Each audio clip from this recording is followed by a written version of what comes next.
Ang pagtuon subong, ang semanal nga pag-usisa, pagtalakay, pag-review, pagbusisi, pagsaghaw, kung hindi manggid pag-ani, pagpanghinas.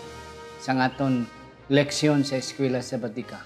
Kaginig na dala sa inyo sa Media Department sang Central Philippine Adventist College Church. There is Alegria Murcia, Negros Occidental. Ako ang inyong host sa sininga programa, Pastor Luisito Tomado. Kag sa sininga tiyon, ang ako nupod, wala ang liwan ko ang aton church pastor diri sa Central Philippine Adventist College Church, Pastor Francis Doroy. Pastor, mayong adlaw sa inyo. Mayong adlaw, Pastor. Yes.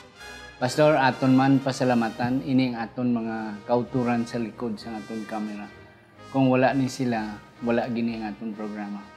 Engineer Frederick Linatan, si Sir Elberita Paya, si Sir Cesar Cosi, kag ang aton mga student assistants, si Ruel Largado, kag si Sir Rodel Vargas. Kagaton man ginapasalamatan ng aton nga naghatag sa aton snacks. Si Ma'am Jonelesa Lirasan. Ma'am, thank you very much. Kag aton man ginatamyaw, Pastor, ang aton masunsun nga mga kauturan, hindi lamang diri sa Negros Occidental, kundi sa Negros Oriental may adamo kita nagasunod. Dira sa may Iloilo, sa Antique, sa Aklan, sa Capiz, sa Guimaras, sa may Masbati, may araman kita, sa Romblon, bisan pa sa Mindoro.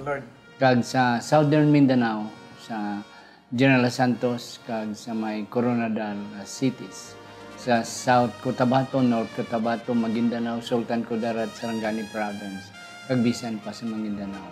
Kag subong man, hindi kita, Pastor, maglipat, magtamyaw sa atong mga kauturan sa North America, sa Europa, sa London, sa Norway, kag sa iban pang nga mga kapungsuran dira sa may Europa, sa may diri sa ASEAN nations, ang aton mga kaiping nga mga nasyon diri sa may sa Thailand, sa Malaysia, Indonesia, sa Singapore, sa Burma, sa Myanmar, kag bisan pa sa Laos, may mga ara kita nga mga ilonggong nga nagapalamati. Kag sa Taiwan, kag sa Japan, sa Korea. Sa Australia, sa sa New Zealand, kag sa mga aton mga kauturan sa Middle East. Sa Oman, sa Saudi Arabia, sa Qatar, sa Dubai, kag sa iban pa Kuwait, kag sa iban pa nga mga lugar nga malabot sining aton YouTube kag ang aton Facebook. Ang Dios nagaupod sa aton kag nagadatinad ang aton ministry, Pastor. Amen. Thank you being our church pastor. This is really something for us here in CPAC Church. Sa hindi pa si Pastor Doroy mga kauturan magapangamuyo, ako na ibasahon ang aton sadsaran nga teksto nga makita sa naunang Korinto 12 versikulo 12 nga nagasiling kay subong nga ang lawas isa kag may madamo nga bahin kag ang tanan nga bahin sang lawas bisan madamo sila isa ka lawas amo man si Kristo. Kabay pang Dios magapakamayo sining aton ginbasa sa sinigid nga tiyon. Pastor mga mga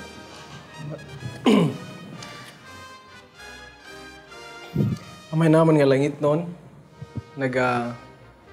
kalipay kami Ginoo, sining kay gayonanan nga buksan namon ang imong pulong sa pagtuon sa suhiton hanungod sa pag-isa sa imong katawhan. Kag Ginoo ang ginapangabaya imong espiritu maghatag sang kapawa sa matagstag sa kapanghuna-huna. Kag ini nga pagripaso sa mga leksyon, mangin may dako nga pagbulig sa mga kauturan, sa pagpabakod sa ilang mga tagsa-tag sa kapagtuo, kag ila man ini nga mapakigbahin sa iban. Ini tanan magtugyan pasalamatan, kag hatagi kami Ginoo sa paghiliusa diha sa blang espiritu sa ngalan ni Hesus. Amen.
Pastor, ari na kita sa lesson 6. Ang aton leksyon sa bilog nga quarter is about oneness in Christ. Ang aton pag-isa kay Kristo o kung ang aton nga paghiliusa dira kay Kristo. Kay isa na sang mga tangible signs nga indeed we are the true church. Ang aton nga paghiliusa. And then, damo na, may 5 na ka mga pamaagi kita maghiliusa. And then the last Sabbath ang aton nga leksyon is na center sa sulat ni Pablo sa may binuhatan ang ginsulat ni Lucas. Kag sa previous pagid episo kag ang pangamuyo ni Jesus sa lesson 3 ang atong prayer niya of unity sa iyang mga disciples sa Garden of Gethsemane. Karon ang atong leksyon size is images of unity.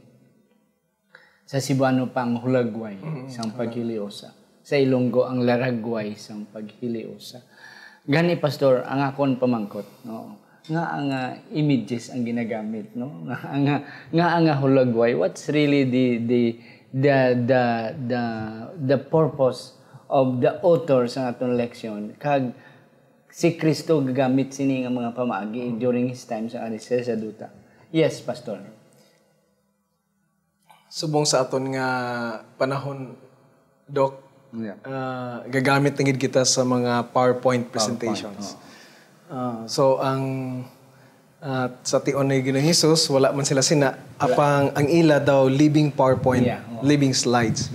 So agud maintindihan gid sa tawo ang mga espirituhanon nga mga bagay kay budlay intindihon mo ining mga bagay bala nga hindi naton makita. Yes. So amo nang ginahimo ang ilustrasyon amo ini ang mga laragway. Okay? O kung mga palanggiran siguro nga pag makita sa mga tao sadto nga tion kay bisan subong ato gid maintindihan nga amo gali na ang paghiliusa. Amo gali na ang paghidait. Kag ari pagid pastor, ako nakita pang isa. Nga ang tao may 5 ka mga avenues of knowledge or understanding. Amo ning mga 5 senses naton. Sense of sight, sense of hearing, sense of taste, sense of smell, and sense of touch. Sa imo ginambal kay na nga si Kristo ginagamit yan ng parabola. Kag gindalaya ang iyang mga disciples outside. Ang ilang classroom is not the four corner of the classroom but the four corners of nature. Nga sa iyang pagtudlo, sa iyang pagwali gagamit kanisa sa mga parabola. So that at least ang mga gapamati sa iya maka-create sang hulagway. Ka-create sang image sa ilang mind. Kagti ang mga gina-create na sang ni Jesus nga picture is actual, real, like the prodigal son, na even though the sower na. So ina nga mga kwanti subong ya ang wali, subong ako daw hindi na ko comfortably magwali nga way PowerPoint. So taking advantage of the latest technology. So ang aton leksyon sa sininga semana is images of unity. Ang hulagway sang kamaturan. So may 5 kita diri ka mga images and then may dugang pagani ang ang pillar, soldiers kag athletes.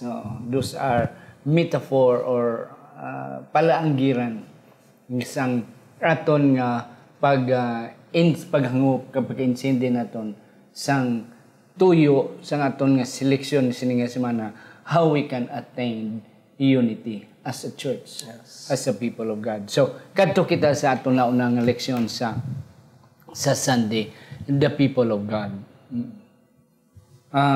Sa hindi pa ka pastor maghatag, ako nakita nga God nagpili sang katawan. You see, hindi tanan nga katawan sa kalibutan iya sang Ginoo.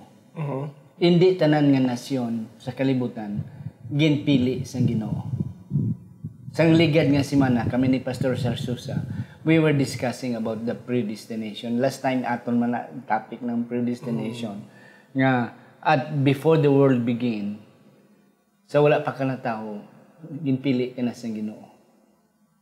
So sa pagpili sang Ginoo sa imo, ara depende sa imo. kunay mo batunon. But indeed, you are destined to be saved. Oo. But since we were given the freedom of choice, so ara sa imo ang pagpili. So amo man na ang nasyon sang si Abraham ginpili sang Ginoo, ang nasyon sang Israel ginpili sang Ginoo, and eventually now we as a church had been chosen by God. And we believe, Seventh-day Adventist Church believe na we are the remnant church. We are the chosen people of God. So being chosen is not that easy. We have responsibilities and accountabilities. Yes, Pastor. Amo na, Pastor, nga sa nasiling mo, Pastor, nga hindi lang ining pagka people of God, hindi lang bisan sino nga tao. Sino nga tao. O may ara gid specific nga ginatawag ang Ginoo, kag sa nakita ta, no, halin kay Adan, halin sa mga patriarka before natapos ang anaw, kag sa panahon ni Abraham. Kag sa may ara gid covenant people. Big covenant people. So ining covenant people amo ni sila mga katawhan nga nagabaton sa saad, nga ginsaad sa Ginoo. Yeah. Kag ini ang covenant, Pastor, akon pagid-explicar dugang nga ini nga mga tao amo ang may agreement sa Ginoo nga ikaw akon ka ginpili ha, pero amo ning buhaton mo ha. Amo ni ang buhaton mo, because you will be a chosen generation, a peculiar people. Yes, a kingdom of priests. Yes. So amo ni siya ang mga akon buhaton sa imo. But on the other side, do what is right. Because I want you to represent me. Gusto ko nga kamo amo ang magrepresentar sa akon sa kalibutan. And that's the point. Yeah. So amo na, bala, Pastor, ang pagtawag sa Ginoo, ang pagpili niya sa aton, hindi bangod nga kung magtan-aon ta ang mga Hudiyo, no? In fact, makita naton nga ginpili sila sa Ginoo sa Deuteronomy City. Hindi na gipili sila sa Ginoo bangod nga sila madamo sila. In fact, sila ang pinakagamay nga nasyon. Kag mga esklabo pa sila. Yes. Oo. So ang pagpili sa Ginoo is solely sa iya nga bugay. Paagi lang siya nga bugay. So man sa aton subo. Man sa aton subo. Oo. Nga may mahimo ta or kung para agod bala mangin anak ta sa Ginoo. Actually gihimo na ginluwas na ta sa Ginoo, ginhimo ta niya mga anak, lalaki kag babae. Agod mahimo naton ang mga bulaton nga iya sa Ginoo. Amo na, Pastor Bra, ako na kunan nga ang kita ang ginpili. Hindi man ta manggaranon. Hindi man ta bastog nga tao. As sa diri man sa Pilipinas, kagamay sa aton, kay imol sa aton nga Pilipinas, nga hindi to ang mga nasyon to nga mga drag ko to sa Europa to kag sa may Middle East nga damo kwarta. Nga kung sila ang imo ginpili sa Ginoo, they can do much because they have money. They have power and influence. Nganong kita man diri sa Pilipinas, nganong ikaw man kag ako nga kapobre sa aton, kay insignificant, wala gid taya sang influensya kag gahom, yet why God choose us? Ang punto, mga kauturan sa aton leksyon, it is just simply by the grace. Matuod na kagugma sang Ginoo nga kita ginpili. That's why amo nang kanta, why have you chosen me? Nga ako gid of all the people, ako gid. It is because God loves us. Yeah. Okay.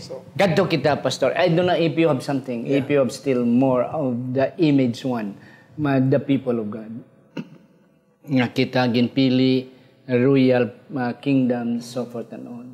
And then we were chosen not because of our greatness and our influence, of our being big, no, but because God has chosen us out of His love and grace.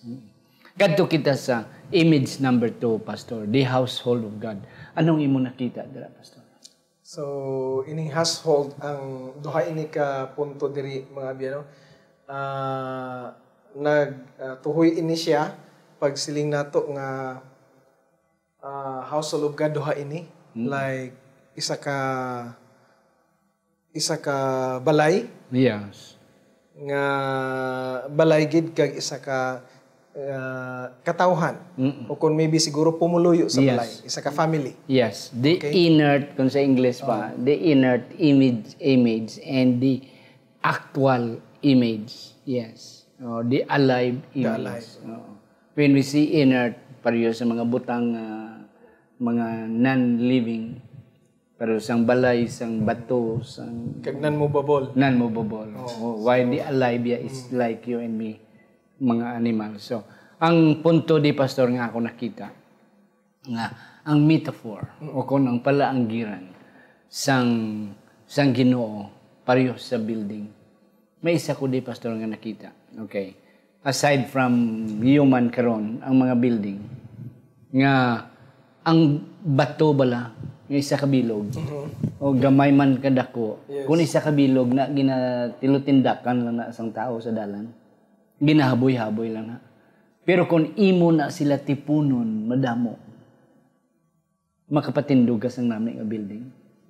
Yeah. Pag imo na sila i-bond, imo na sila i-paste together. Na ang punto dira nga ang gugma ni Kristo amo na ang nagakon. Ang nagatipon sa ila kag naga-bond sa ila. In which Christ is the foundation. Yeah. Kay ti pastor damo subong sa Bacolod, damo sa mga bag-ong mga building dalagko, mga building. Kadalom sa ila ginakutkot. Nga ang magkutkot pagid sa dalom nga pwede naman itungtong ang ang mga hollow block sa babaw. Nati ang mga engineers ga-explicar nga as kung ano kataas sa imong nga building, medyo amo man na, hindi na siling amo ginakadalom, pero madalom-dalom man ang imo foundation. Agud to nga ang paglubong, ti kunara lang sa babaw, dali lang matumba, pero kung nalubong gamay, hindi siya madali-dali tumba. Ti Christ is the foundation of the building. Yes, pastor. Yeah, so kung sa aton subong pastor hollow blocks, no? Yeah, hollow blocks. Kay sa una sa panahon sa New Testament bricks. Bricks. Kung sa ato o bato. Bato. Pero sa aton subong hollow blocks nga pag ma-combine siya mahimo na siya nga isa ka edifice or isa ka building. Kag luwas pa sina pastor mo kadto ta sa ikaduha nga punto ang sa living. Subot silingon o siguro makasiling kita ang isa ka dako nga balay ang sulod didto ang mga tawo. Kag kinahanglan ang gitawag naton nga sa sining palanggiran o kung laragway nga household of God kay ti ang pamilya pastor may puloy-an man gid. Yes. So ang relasyon sa sulod sa panimalay. Yes. Oo. Subong nga mga katawhan sa Ginoo. Kag atong ginasing nakita nato diri ang nami pastor nga hindi lang ta nag-isa tungod sa doktrina. Sa doktrina. Oh, apang labaw sa tanan na isa kita bangod nga may bag-o kita nga kabuhi diha kay Kristo. Yes, amen. Oo, amo nang ang nag-isa sa kanami aton. sila nga punto. Sa- Ang naghambal ka about panimalay. Nga may tatay, may nanay, may kabataan. Kagbisan pa may mga apo, guys. Ina nga laragway, amo man na sa church. Sa iglesia. A combination of families. Sa sulod sa iglesia. Yeah. And then, ang sa sulod sa panimalay, we respect our parents. Our parents respect the children. Yes. Di sa iglesia mo man, pastor. Yeah, exactly. Ano ka dako sa imo, ano ka insignificante sa imo, ano ka impluwensya sa imo, the respect is there. So, when we have that kind of respect, there is unity inside the house, inside the church. Yes. Di, bisan, membro na siya, wala na siya alam, sikad-sikad driver lang na siya. But me, as a professional, respect him as part and parcel of the house of God. Yes. Yes. Because eventually, pastor, kita tanan at the foot of the cross, the ground is level. It's equal ground. Equal ground. Kanami sini pastor nga image nga punto. Okay? Again mga kauturan, ang punto nga ang isa ka butang nga non-living thing, pwede na siya ma-disregard. But once may i-gather mo na sila tanan, mahimo nimo ang isa ka nami nga building. Okay, sa sulod sang panimalay sa iglesia o kung sa sulod sang balay, ang isa ka ang gamay nga bata, pwede siya mahimo nga apple of the family nga pinagi sa iya maka-bond siya. So sa iglesia mo man. Yes, so there is no small or big member of the church. Everybody is equal and we are united because of our respect to one another. Sa Tuesday, pastor, anong imo nakita? The temple of the Holy Spirit. ang daw amo lang ni sila pastor nga building sa aspect sa household of God apang diri ang temple of God or temple of the Holy Spirit ang punto diri kay sa sinauna nga panahon sa Bible times inibalang ang temple amo na ang pinakamahal Sagrado. o kag sagrado nga building sadto nga Kag pinaka-importante. yes. In fact, ang ilang identity connected sa ilang temple. Like for the Jews, ang ilang identity is always to the temple at Jerusalem. Kag during the time of Solomon, kag especially Solomon, ang temple is the most beautiful edifice Yes. in the city of Jerusalem. It's the biggest and the most beautiful. Yes. And the Jews are really proud of their temple. Kita, templo sang balaan nga espiritu. Yes. Pero ang atong leksyon pastor nagahambal nga ang templo ni is not only individual Yes. but as a body. Ano na pastor ang buot silingon dira? So ang ginagamit din ni Paul sa 1 Corinthians 3:16-17 Yes. sa original nga pinulungan ang you diri kung sa English pa ang you is not singular. It's not singular. Oh, but it is ang intention sa author ni Paul is ang collective, ang kabilugan nga katawhan sa Ginoo subong ang gitawag nga iglesia. Yeah. Kay kung kaisa pastor may hunahuna kita nga ang simbahan ang ato balang balay alampuan. Oo. Ang atong simbahan amo na atong church. But actually ang church more than the building amo na kita. Yan tang lawas. Oo. So may naghambal pa ganito dok nga to be more precise tawgon lang na nato nga house of worship. Mabalik ta na pastor sa plural you and singular you. Wala man hindi man sala nga magsilingtang ang singular you nga ikaw or I am the temple. You are the temple of God. Correct. That's correct. But more than that, si Pablo nag-emphasize nga the you there is also a plural. Plural. Yeah. Na damo kamo. You are the temple of God. As a collective body of many persons, kita ang templo sa Ginoo. That's why it's nice, pastor, nga pwede man kita kasimba lang, nga kita-kita lang sa aton kaugalingon nga templo. But it is nice nga magsimba kita as a collective body. Yes, because ikaw lang yung wala ginamit kung ikaw lang isa yan. Oo. Nga silang ka, hindi ko magsimba, ako lang isa magsimba kay templo mo ko sa Ginoo.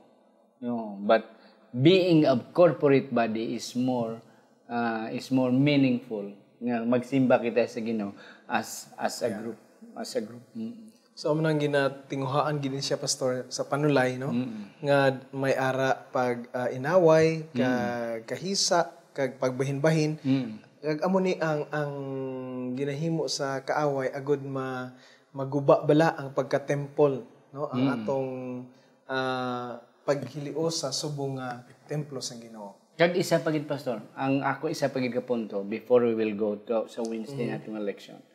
Ang word bala nga iglesia. Yeah. Sa Greek nga ecclesia, it does not only refer sa building. Okay. But it is also referring to a group of people, group of believers. Nga bisan way kamo building, sa dalom lang kamo sang mangga, but since church. you are group of people, you are considered as a ecclesia, as a church. So, it is not only a building. Yes. It can refer to a building. Mano na sa image naton sang Monday, household of God. It refers either to a building or a group of people. But the temple of God sa ecclesia, it refers to a group of people. Ang ecclesia is not only building. The meaning of the Greek word ecclesia is not only building. It is not only group of people, but even teachings and ideology that can also be understood as ecclesia. Nga ang isa ka tawo may teaching siya, ginbaton sang isa. So, ini siya dito sa Japan ang isa dito sa Korea, ang isa sa Australia. But since they have the same teaching, they can be called as ecclesia. Yeah. So kung maklaro na to pastor, while correct na nga ang aton nga simbahan is a church. Is a church. Apang labaw pa sina ang mga katawo. Mga katawo. Kita gid What is really important Yeah, is a group of a people. group of people. Yes. Of all the meaning of the ecclesia, I can see that the most significant meaning of the word ecclesia is group of people. Yes. It's not the building itself, because we can still worship God without the building. Yes. Yeah. Okay, sa Wednesday, the body of Christ. Sa image 4 naton. Ano ni ang aton nga nakita? Yes. It is speaking about the real body. Yeah. Yeah. So daw amo ni pastor ka hindi lang nga daw apang amo gini siya ang pinaka permi nga ginagamit Nga image. laragway. Oo, sang paghiliusa sa katawan sa Ginoo. No? Anggid siya sang lawas.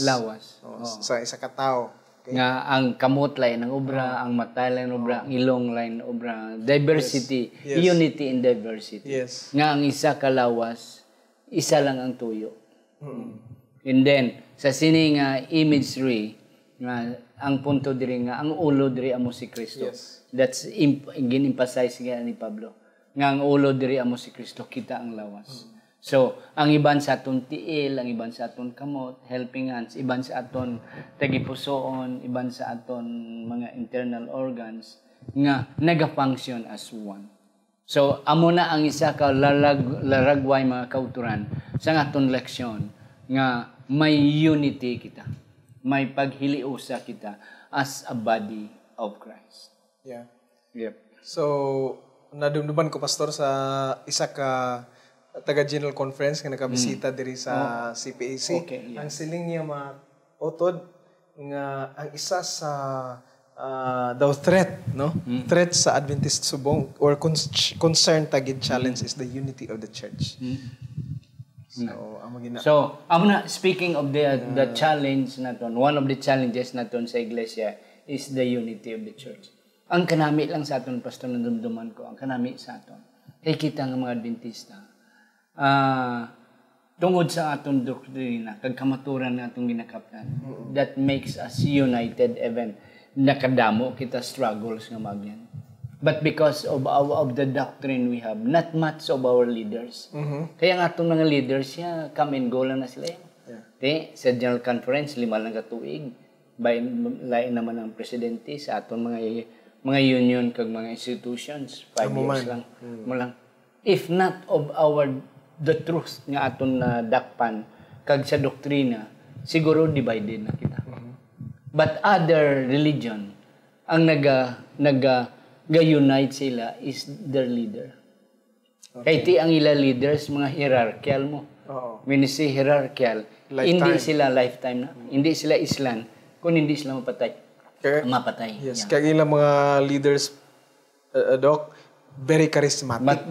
Very charismatic and powerful. So may kwarta na kami maghambal. That's why people are following.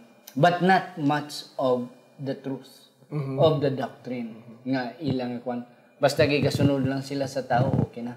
But sa aton niya, very different kita.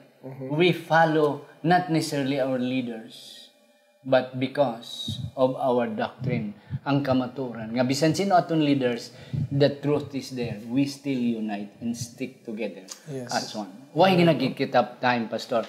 How about sa Thursday, sheep and shepherd? Anong imo nakita dira? Yeah.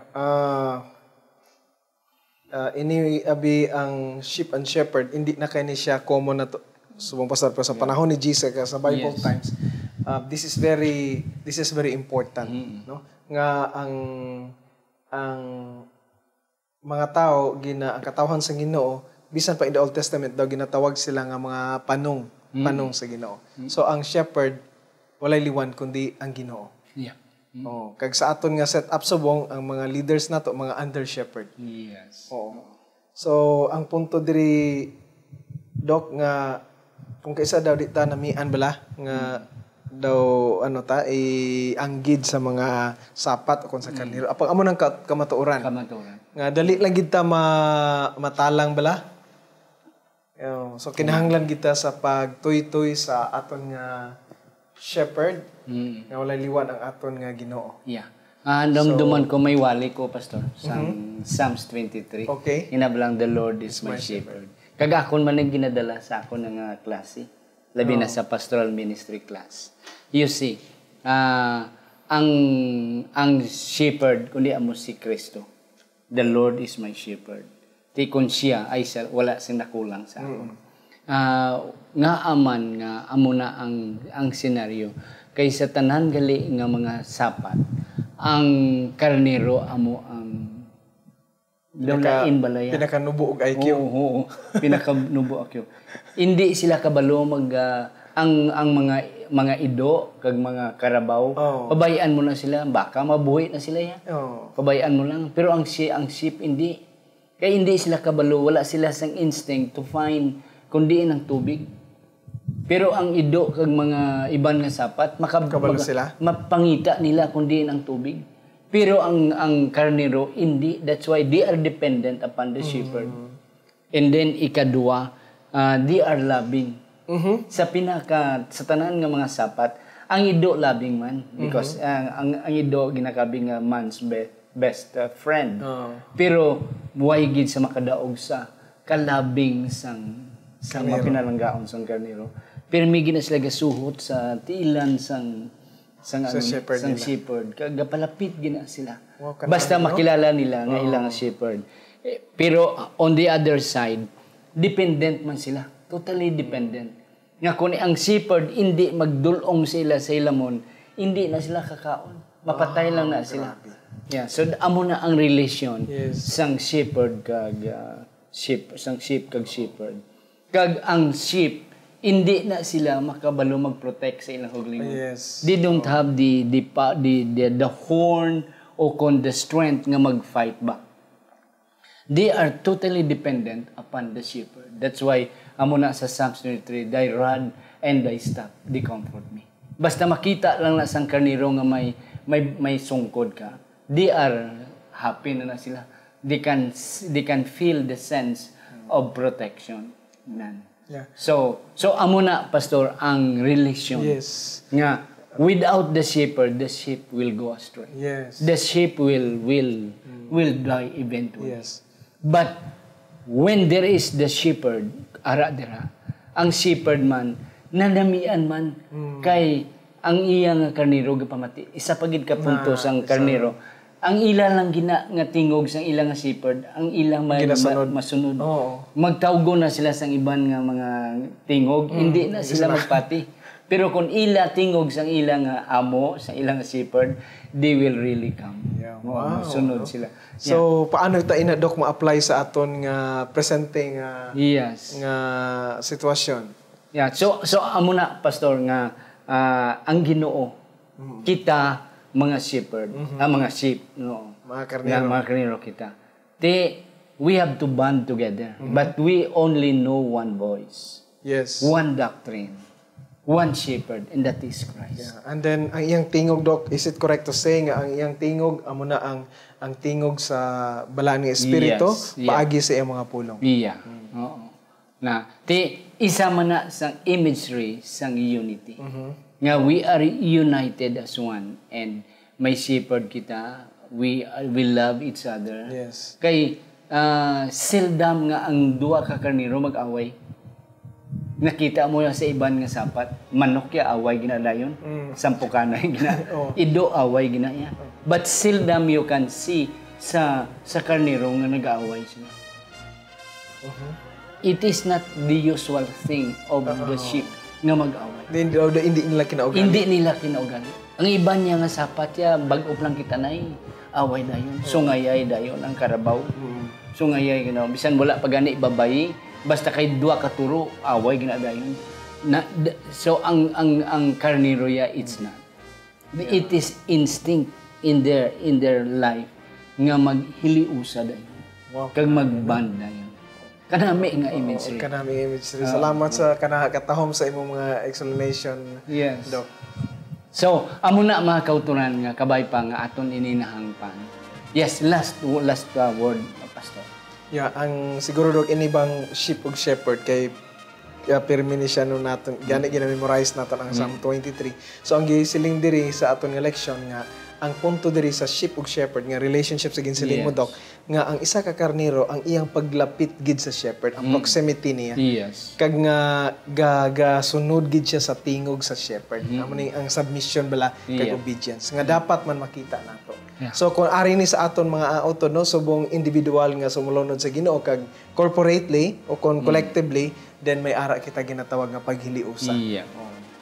Mga kauturan, way nagitimising panahon, kadamo patani sa amon nga i-share sa inyo, ipagigbahin. But nevertheless, ato amon ginalaom nga enough na sa inyo, sa karon nga Sabado, sa inyong pagsimba, nga may ikahatag kamo, may ikadugang kamo, may kaamot kamo sa inyo Sabbath School discussion. Kaglabi na gid, mabalon ninyo sa inyong kabuhi, ini nga mga larag-laragway mga imagery nga nagahatag sa aton sang dugang nga pagsalig ug pagtuo dira sa Ginoo. Aton idoko ang aton mga ulo. Maluluyon kag langit no namon nga may sa siningation. Salamat gid Ginoo sang simple nga mga leksyon nga amon natunan apang dako kag importante para sa amon espirituhan nga kabuhi. Salamat nga ikaw upod namon. Imo kami padayunon sa pagbantay kag pag-upod tubtob sa adlaw sang imong pagbalik. Sa ngalan ni Ginoong Hesus, nga amon. Amen.